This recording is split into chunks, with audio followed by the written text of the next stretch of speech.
Good evening everyone, welcome to rediscover education. और मैं हूं आपकी एजुकेटर रचना अग्रवाल। तो यस, आज आप स्क्रीन पे जैसा देख रहे होंगे, आज हम करने वाले हैं Buddhism philosophy, one of the most important topic of. ये टॉपिक है यूनिट 1, जो एजुकेशनल स्टडीज है हमारे पेपर 2 एजुकेशन का एक पार्ट है बुद्धिज्म फिलोसफी। और बहुत ज्यादा क्वेश्चंस, मतलब आप ऐसा मानिए कि हर बार एक ना एक क्वेश्चन रिलेटेड होता ही है Buddhism philosophy. This is 100% sure topic for UGC net exam या फिर सेट एग्जाम्स भी। ओके, सो यहाँ पे इस चैनल पे आप जो भी कंटेंट आपको दिया जाएगा वो यूजीसी नेट प्रिपरेशन के लिए तो हेल्पफुल है ही, साथ ही साथ जितने भी सेट एग्जाम्स होते हैं उन सभी के लिए आप इन कंटेंट्स को रेफर कर सकते हो। ओके, सो यस, आज की क्लास स्टार्ट करते हैं विदाउट एनी डिले। जो मेरे बारे में नहीं जानते हैं वो बायो देख सकते हैं मेरा। डिग्रीज गोल्ड मेडलिस्ट हूँ मैं एमएड में, और साथ ही साथ यूजीसी नेट जेआरएफ क्वालिफाई किया था 2022 में with 80% marks in education subject. तो एजुकेशन के लिए अगर आपको कोई भी किसी भी कंसेप्ट को समझना है तो सीधे रीडिस्कवर एजुकेशन को सब्सक्राइब कर लीजिए। तो ज़्यादा से ज़्यादा लाइक करिए, शेयर करिए और सब्सक्राइब करिए चैनल को। और टीचिंग एक्सपीरियंस भी है मुझे, थोड़ा बहुत पढ़ा लेती हूँ। ओके सर, अभी फिलहाल जेआरएफ अड्डा पे है, और जेआरएफ अड्डा ऐप जो है, जेआरएफ अड्डा का अपना यूट्यूब चैनल भी है, वो भी सब्सक्राइब कर लीजिए। वहां पे मैं टीचिंग एप्टीट्यूड, कम्युनिकेशन और इंडियन लॉजिक लेती हूँ। बच्चों को बहुत पसंद आता है इंडियन लॉजिक। अगर आपको बहुत ही इजी वे में पढ़ना है तो जेआरएफ अड्डा यूट्यूब प्लेटफॉर्म को भी सब्सक्राइब कर लीजिएगा। और साथ ही साथ जेआरएफ अड्डा ऐप भी अवेलेबल है, जहां पे आप एटम बैच ज्वाइन कर सकते हैं। फीस है उसकी ₹7,000 only, and the validity is up to December exam. इससे ज्यादा किफायती दाम पे क्या मिलेगा।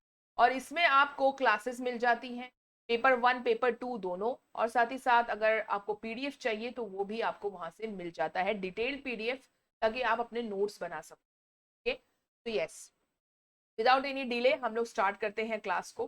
पहले हम समझते हैं कि बुद्धिज्म है क्या। देखिए, बुद्धिज्म जो रिलीजन है ना वो बहुत ज्यादा फेमस हुआ था जब सिद्धार्थ गौतम जी, तब ये जो बुद्धिज्म रिलीजन है ये एक्चुअली बेस्ड है, जो सिद्धार्थ गौतम थे उनके लर्निंग्स, उनकी टीचिंग्स जो है, उनकी जो बिलीफ थे, इन सब के ऊपर डिपेंडेंट है पूरी बुद्धिज्म फिलोसफी। ओके, और उनको बुद्धा भी कहा जाता है, सिद्धार्थ गौतम को। बुद्ध मतलब क्या होता है? Awakened one. ओके, और जो सिद्धार्थ गौतम थे वो एक्चुअली में क्षत्रिय प्रिंस थे from small Sankhya kingdom in the Himalayan foothills. ठीक है, तो राजा ही थे वो, राजकुमार थे।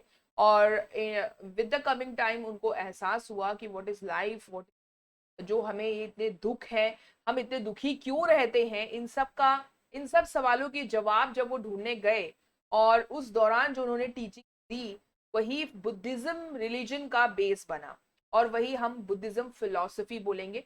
उनकी विचारधारा क्या थी, जो हम एक एक करके छोटे छोटे टॉपिक्स पढ़ेंगे इसमें, जो हमारे यूजीसी नेट एग्जाम के लिए भी हेल्पफुल होगा। तो अगर हम देखें तो बुद्धिज्म जो है, अगर हम ध्यान दें तो it does not centre upon a God.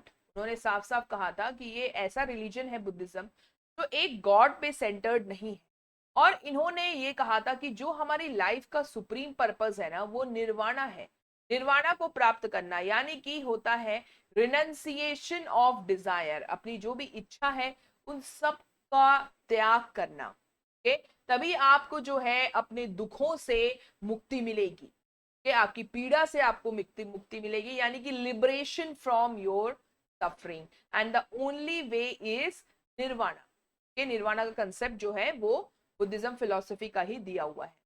इन्होंने ये कहा था कि कोई भी एग्जिस्टेंस जो है वो परमानेंट नहीं है, और ना ही उससे जुड़ी जो सफरिंग है वो परमानेंट है। इट इज ऑल इम्परमानेंट, यानी कि वो चेंज होता रहता है। इसलिए इन्होंने कहा था कि change is the ultimate reality. दुनिया में हर चीज जो है, जो आज आपको दिख रहा है वो अगले ही क्षण में नहीं है, चेंज होता रहता है, अपना स्वरूप वो बदलता रहता है। इन्होंने कर्मा को बहुत इंपॉर्टेंट फैक्टर बोला था, और इन्होंने कहा था Karma is born out of ignorance. जो अज्ञान है उसी से आपके कर्म जो है का जन्म होता है, कर्म। और कर्म जो है ना, this karmic impression are carried from this birth to the next birth. जो आपका अगला जन्म होता है उसमें जो भी चीजें आपके साथ होती है actually it is related to your previous birth, और जो प्रीवियस कर्म है आपके वो इम्प्रेशन जो है आगे तक चलते आते हैं। इसलिए कहा जाता है कि इस जन्म में भाई अच्छे काम करिए, है ना, क्योंकि आपका जो है अगला जन्म जो होगा वहां पर आप जो भी पाप करोगे उसका असर आपको अगले जन्म में दिख जाएगा।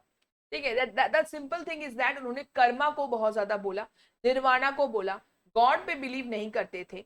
ओके, अगर हम प्रिंसिपल्स देखें इनके तो यही है, इन्होंने डॉक्ट्राइन दी थी नॉन सेल्फ की। ओके, उसके बाद इन्होंने बोला कि जो सोल और आत्मा जैसी कोई चीज होती है, ध्यान रखिएगा, Buddhism does not accept the permanent entity such as soul और आत्मा।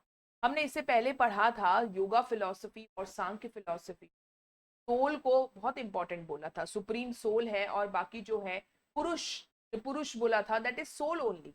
ओके, लेकिन इनके हिसाब से कोई भी ऐसे ही एंटिटी नहीं होती सोल और आत्मा। इन्होंने निर्वाणा को बोला था, ये हम समझ ही गए थे। निर्वाणा मतलब क्या हुआ, it is the state of total freedom and no sufferings with the perfect knowledge, perfect peace and perfect wisdom. Okay, lord Buddha ने अपने अपने फॉलोअर्स को ये बोला that you have to follow four noble truth.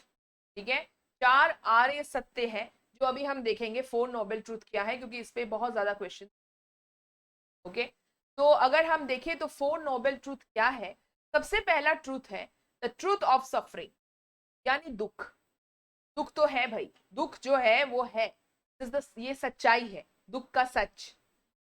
फिर इन्होंने बताया कि आपको दुख होता क्यों है, दुख हेतु कारण क्या है आपके दुख का, सफरिंग क्या है आपके, आपको जो दुख हो रही है, पीड़ा हो रही है, उसका कारण क्या है जानना जरूरी है। के बाद कारण जानने के बाद जो है आप उस दुख से मुक्ति पा सकते हो, दुख से आप मुक्ति पा सकते हो, दुख निरोध का सत्य है। और लास्ट में उन्होंने बोला कि जो आपको उससे मुक्ति पानी है अपने दुख से, उसका रास्ता भी दिखाया गया। ठीक है, तो मतलब सबसे पहले ये है कि दुख है, the truth of suffering. Then दुख का कारण क्या है, the truth of the reason of suffering. फिर the truth of the cessation of suffering, यानी कि जो आपको सफरिंग है अब उसका भी आप उससे भी मुक्ति पा सकते हो। और मुक्ति पाने के लिए जो रास्ता चाहिए वो फोर्थ ट्रूथ है कि that there is a path that you can get the cessation of suffering, means you can, आप उस दुख से मुक्ति पा सकते हो। ओके, उसके लिए भी रास्ता है। तो दुख निरोध मार्ग, दुख निरोध मार्ग। ओके, सो ये फोर नोबल ट्रूथ आप इसी सीक्वेंस में याद रखिएगा। उसके बाद आता है कि जो हम बुद्धिज्म के बारे में पढ़ते हैं वो आखिर उनके इंपॉर्टेंट सोर्सेस क्या है। जो भी हमें बुद्धिज्म के बारे में पता चलता है उनके इंपॉर्टेंट सोर्सेस क्या है। तो ऐसा है कि सबसे पहला जो सोर्स है उसका, वो उनको उसको कहा जाता है त्रिपिटिकास। त्रिपिटिकास, और जो कि पाली लैंग्वेज, अच्छा याद रखिएगा कि बुद्धिज्म के टाइम पे पाली लैंग्वेज में ही ज्यादातर जो स्क्रिप्ट्स और जो चीजें मिली है ना वो पाली लैंग्वेज में। तो सबसे पहला जो पिटिका है वो है सुत्त पिटिका। सुत्त पिटिका यानी कि इसमें जो है बुद्धा, जो हमारे गौतम बुद्ध थे, उनके जो डायलॉग्स हैं, उन्होंने जो बातें बोली हैं, वो सारी चीजें जो है वो सुत्त पिटिका में लिखी गई हैं। ठीक है, फिर आता है विनय पिटिका। विनय पिटिका मतलब जो भी आपको अपनी लाइफ में रूल्स फॉलो करने होते हैं, जो आपको रूल्स ऑफ कंडक्ट बोलते हैं ना, जो भी चीजें आपको फॉलो करनी है, अगर आप बुद्धिस्ट संघ में हो, मॉनेस्ट्री में हो अगर आप, तो आपको कैसे कैसे चीजें फॉलो करनी चाहिए, आपकी रोजमर्रा की जिंदगी कैसी होनी चाहिए, क्या क्या चीजें करनी चाहिए, वो सब जो है वो विनया पिटिका में लिखा गया है। और तीसरा है अभिधाम पिटिका। अभिधाम पिटिका में बुद्ध भगवान की फिलोसफिकल बातें बोली गई, उन्होंने जो फिलोसफिकल बातें बोली हैं वो अभिधाम पिटिका में आती। इन तीनों को जरूर याद रखिएगा। ठीक है, सुत्त पिटिका, विनया पिटिका और अभिधाम पिटिका। के बाद त्रिपिटिका के अलावा दूसरा सोर्स जो है वो धम्मपदा है, धम्मपद। ठीक है, धम्मपद। तो इसमें क्या है, जो भी बुद्ध की जो सेइंग्स थी वो वर्ड्स फॉर्म में लिखी गई है, यानी श्लोक हम लोग बोलते हैं हिंदी, बस वो श्लोक की तरह लिखी गई है। बुद्ध की जो भी सेइंग्स थी, जो भी वो बोलते थे, वो आपको धम्म पद में मिल जाएगा। फिर तीसरा है मिलिंद पन्हा। मिलिंद पन्हा एक्चुअली क्या है कि जो राजा थे, जो मिलिंद थे, ये ग्रीक राजा थे, उन्होंने क्वेश्चन पूछा था किसी सेज को, यानी किसी ऋषि को, और वो जो डायलॉग चल रहा है उन दोनों के बीच में बुद्धिज्म को लेकर, वो सब कुछ मिलिंद पन्हा में लिखा गया है, और ये 100 बीसी के अराउंड लिखा गया था। ये भी याद रखिएगा, बहुत पुरानी बात है। और फिर आता है बुद्ध चरित। बुद्ध चरित यानी कि जो बुद्ध भगवान के बारे में संस्कृत में लिखा गया है, एपिक पोयम है ये बुद्ध चरित, जो कि अश्व घोष जी ने लिखा था अर्ली 2nd सेंचुरी एडी में। It is about the life of the Buddha. Buddha Charita मतलब होता ही है कि बुद्ध भगवान जो थे, गौतम, सिद्धार्थ गौतम जो थे, उनके बारे में, उनकी जो लाइफ है, उनकी जिंदगी, कैसे उन्होंने क्या क्या चीजें की, वो सब कुछ बुद्ध चरित में आपको मिल जाएगा। तो ये सारी जो है इंपॉर्टेंट सोर्सेज है बुद्धिज्म रिलीजन को लेकर। त्रिपिटकास, जिसमें त्रिपिटका के 3 याद रखिएगा, फिर धम्मपदा, मिलिंद पन्हा और बुद्ध चरित। ठीक है। फिर आते हैं हम लोग उनके मेटाफिजिक्स पे, यानी कि मेटाफिजिक्स मतलब होता है स्टडी ऑफ रियलिटी। ये जो है एक ब्रांच है फिलॉसफी का, जो कि रियलिटी के बारे में जब हम स्टडी करते हैं कि सच्चाई क्या है, सच बात क्या चीज है, क्या है रियलिटी, तो वो मेटाफिजिक्स कहलाता है। अगर हम देखें तो गौतम बुद्ध ने एक्चुअली में रियलिटी मतलब ये मेटाफिजिक्स जैसी चीज को डिनाउंस कर दिया था, मतलब मानते ही नहीं थे उन, क्योंकि उनका ये कहना था कि जो रियलिटी है ना, वो जो आप बोलते हो कि वर्ल्ड का कोई अल्टीमेट कॉज है, ये सारी चीजें फ्यूटाइल है, यानी कि ये निराधार बात है। एक्चुअली में उनका ये कहना था कि जो चेंज है ना, यही अल्टीमेट रियलिटी है। याद रखिएगा, हर चीज बदलती है। चेंज को उन्होंने बहुत इंपॉर्टेंट तरीके से बोला था। उन्होंने, अब हम पढ़ ही चुके हैं, उन्होंने कहा था neither body not self is permanent. ये जो शरीर है ये भी एक दिन मिट्टी में मिल जाएगा, है ना। और उन्होंने सोल और आत्मा जैसी किसी भी चीज को नहीं मानी थी, पर हाँ उन्होंने कर्म को जरूर माना था, कार्मिक इंप्रेशन को माना था। और उन्होंने कहा था कि जो हमारा नेक्स्ट बर्थ होता है, वहां उसमें कर्म जो आप करते हैं, ये इसी का सारा इफेक्ट आपको नेक्स्ट बर्थ में दिखता है। फिर उन्होंने कहा कि every effect has a cause. जो भी आप इफेक्ट देख रहे हो, जो भी आप बोलते हैं ना, कारण और कर्ता जो है, वो इफेक्ट का हर कोई ना कोई इफेक्ट का हर एक कोई कॉज होता ही है। यानी कि अगर आप मडी वाटर, कीचड़ से भरा पानी देख रहे हो, तो उसका भी एक कॉज है, यानी कि तेज बारिश हुई होगी, हो सकता है। तो इसलिए हर इफेक्ट का कोई ना कोई एक कॉज है। इसीलिए उन्होंने ये बात बोली कि जो आपका दुख है, तो दुख आपको दिख रहा है, जो इफेक्ट, उसका कारण क्या है? उसका कारण है डिजायर। आपकी जो इच्छाएं इतनी बढ़ती है कि आज पैसा चाहिए, प्रॉपर्टी चाहिए, मुझे ताकत चाहिए, फेम चाहिए, और इसके कारण आपको जो होता है जब वो नहीं मिलता है, कि आपके अंदर जो डिजायर है ना, वो ही कारण बनता है दुख का। और इन्होंने ये बताया कि डिजायर आपको होता क्यों है, क्योंकि आप अज्ञानता के अंधेरे में डूबे, इग्नोरेंस, इग्नोरेंस के कारण ही आपके अंदर डिजायर आता है, आप अपने आप को पहचानते ही। है? इनका एक बहुत इंपॉर्टेंट बात याद रखना कि Buddhism it does not centre upon a God, याद रखिएगा। और निर्वाणा तो हम पढ़ ही चुके हैं। तो ये सारी इंपॉर्टेंट से जो है, छोटे छोटे जो इंपॉर्टेंट लाइन्स है, उसको बुद्धिज्म से रिलेट करिए, क्योंकि बहुत सारे क्वेश्चंस पूछे गए हैं और पूछे भी जाएंगे। अब ये जो है one of the most important topic है ऑफ बुद्धिज्म, क्योंकि अभी फरवरी एग्जाम में भी इस पे क्वेश्चन पूछा गया था। क्वेश्चन में, अच्छा ये हमारा पार्ट 1 है, इसका पार्ट 2 भी आएगा, और उसमें हम और भी चीजें डिस्कस करेंगे, तो वहां पे कुछ क्वेश्चंस भी हम डिस्कस। इन्होंने जो सबसे बड़ी फिलॉसफी थी बुद्धिज्म फिलॉसफी की, वो थी प्रतीत्य समुत्पदा। ये हम पार्ट 2 में डिटेल में डिस्कस करेंगे, एक एक चीज। प्रतीत्य समुत्पदा को ही थियोरी ऑफ डिपेंडेंट ओरिजिनेशन बोलते हैं, या फिर भाव चक्र बोलते हैं, संसार चक्र बोलते हैं, यानी कि संसार का चक्र, और द्वादश निदान भी बोला जाता है। द्वादश निदान, क्योंकि ये जो व्हील है ना, ये जो आप चक्र देख रहे हैं ना, इसमें 12 कंपोनेंट्स दिए गए हैं। ठीक है, अगर आप ध्यान से देखो तो इसमें पूछा गया था इस बार कि फोर्थ कंपोनेंट कौन सा है, फोर्थ और सिक्स्थ कंपोनेंट कौन सा है। तो आपको याद रखना है, ये स्टार्ट 1 यहां से होता है, फिर ये 2 है, ये 3 है, 4 5 6 7 8 9 10 11 एंड 12। इस तरह से ये चक्र चल रहा है और ये एक दूसरे पे डिपेंडेंट है, यानी कि अगर एक एग्जिस्ट कर रहा है तो दूसरा भी एग्जिस्ट करेगा। अगर आपने को हटा दिया, कॉन्शियसनेस को हटा दिया, तो बाकी चीजों पे भी उसका इफेक्ट पड़ेगा। मतलब ये है कि ये सारे ओरिजिनेशन जो है एक दूसरे पे डिपेंडेंट है, इसलिए इसको थ्योरी ऑफ डिपेंडेंट ओरिजिनेशन भी। ठीक है, इस पे हम डिटेल में पार्ट 2 में डिस्कशन पक्का करेंगे। ओके, तो अब आते हैं इसकी एपिस्टेमोलॉजी पे। एपिस्टेमोलॉजी मतलब होता है स्टडी ऑफ नॉलेज।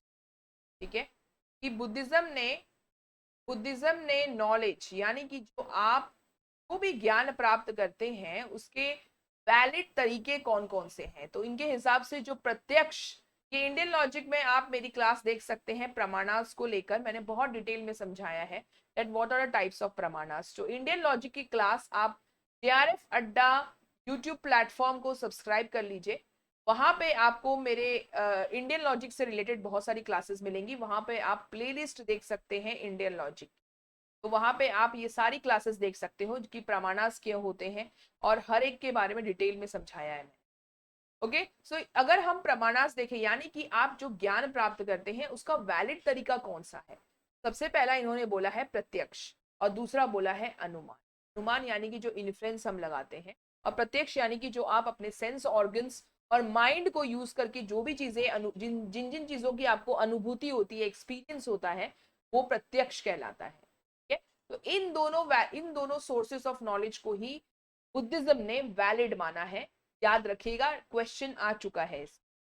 अब अगर हम देखें एजुकेशनल इंस्टीट्यूशन की बात करें, जो बुद्धिस्ट एजुकेशन थे ना वो ज्यादातर मोनास्टिक होते थे और विहारास और संघास में ऑर्गेनाइज होते थे। याद रखिएगा, नाम याद रखिएगा, जो ऑर्गेनाइज होते थे वो विहारास और संघ, संघ बोलते हैं ग्रुप को, बोलते हैं संघ। ठीक है, तो सारे जो मोनास्ट्रिक, जो मोनास्ट्री होती थी, जो मॉन्क होते थे, है ना, मॉन्क होते थे, वो सारे यहाँ पे जुड़ के वाद विवाद करते थे और अच्छी अच्छी बातें जो होती है ज्ञान की प्राप्त की, रियलिटी क्या है, ये सब सारे फील्ड में उन्होंने वर्क किया है।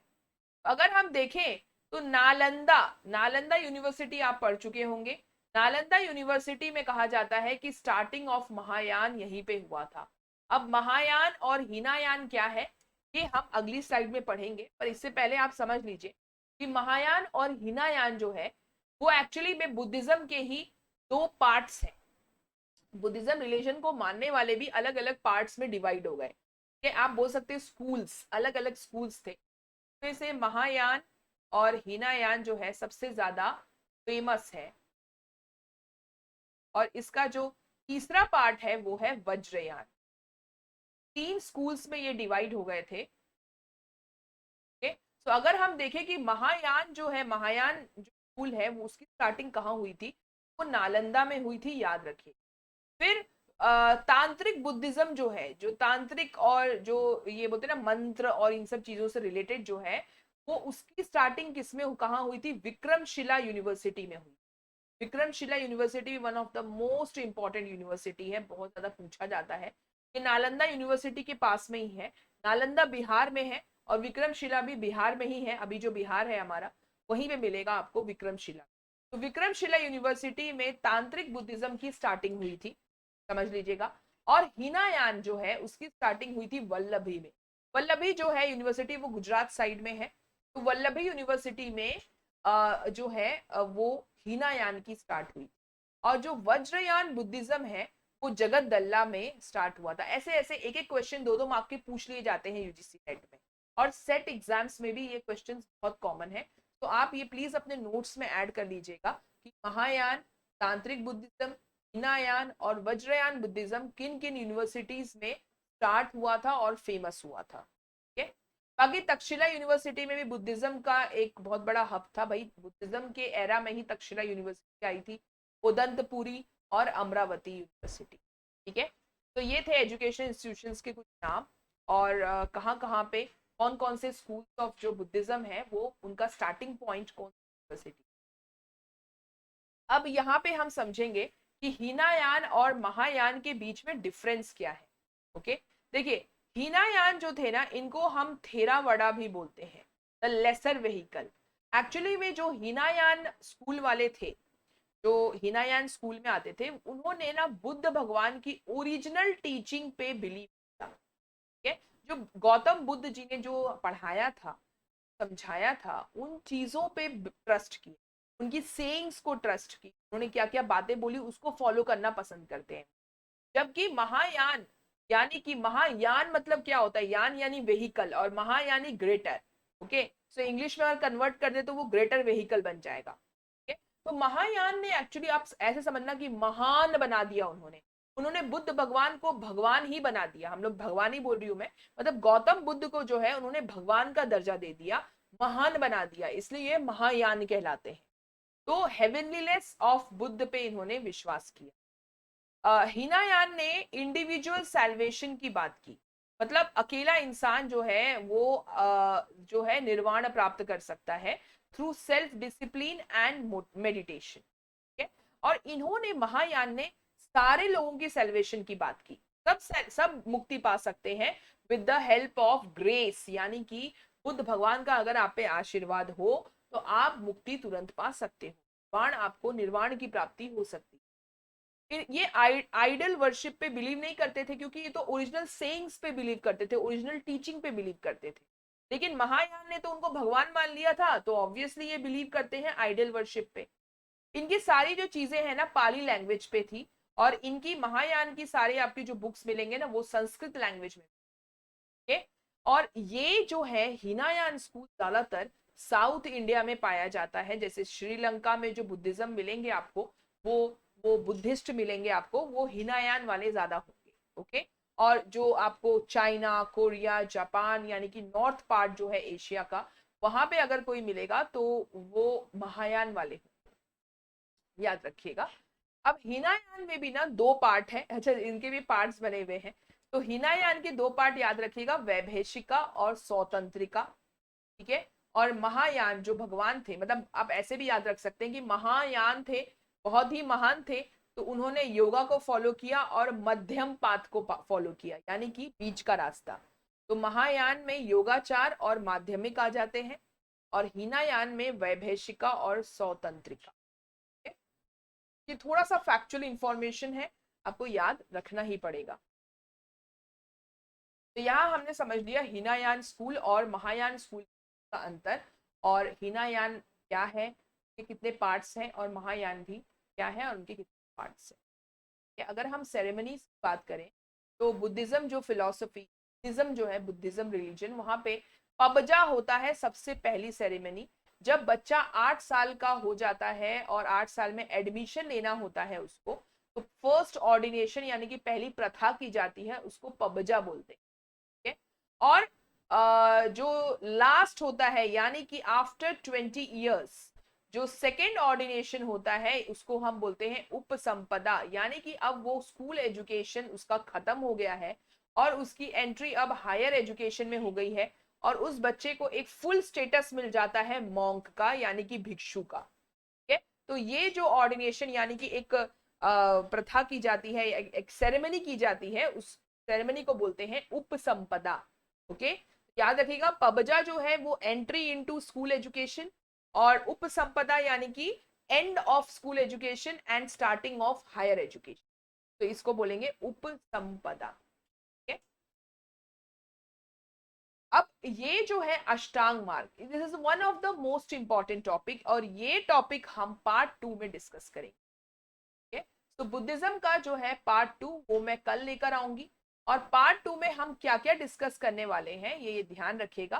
पार्ट 2 में हम सबसे पहले अष्टांग मार्ग, यानी कि तो 8 नोबल पाथ है, जिसमें से क्वेश्चंस अगेन मैं बोलूंगी कि से सबसे ज्यादा पूछे जाते हैं। अष्टांग मार्ग को याद करेंगे हम लोग, पढ़ेंगे। फिर प्रतीत्य समुत्पदा को,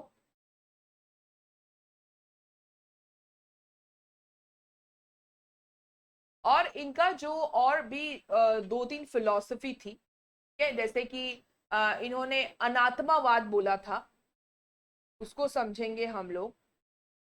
और ऐसे ही एक दो और फिलोसफी जो हम लोग पार्ट 2 में कवर करेंगे, यानी कि कल की क्लास में। बहुत इंपॉर्टेंट है क्योंकि अब जो है एनटीए बहुत ज्यादा डीप में क्वेश्चंस पूछता है, तो हमें भी भाई डीप में थोड़ा सा पढ़ना पड़ेगा ना। तो चलिए, अब इसी तरह से अगर आपको मेरी ये क्लास अच्छी लगती है तो कमेंट सेक्शन में जरूर कमेंट करिएगा, और साथ ही साथ लाइक शेयर और सब्सक्राइब भी करिएगा चैनल को। थैंक यू सो मच, और and all the best for the NET preparation. Bye bye.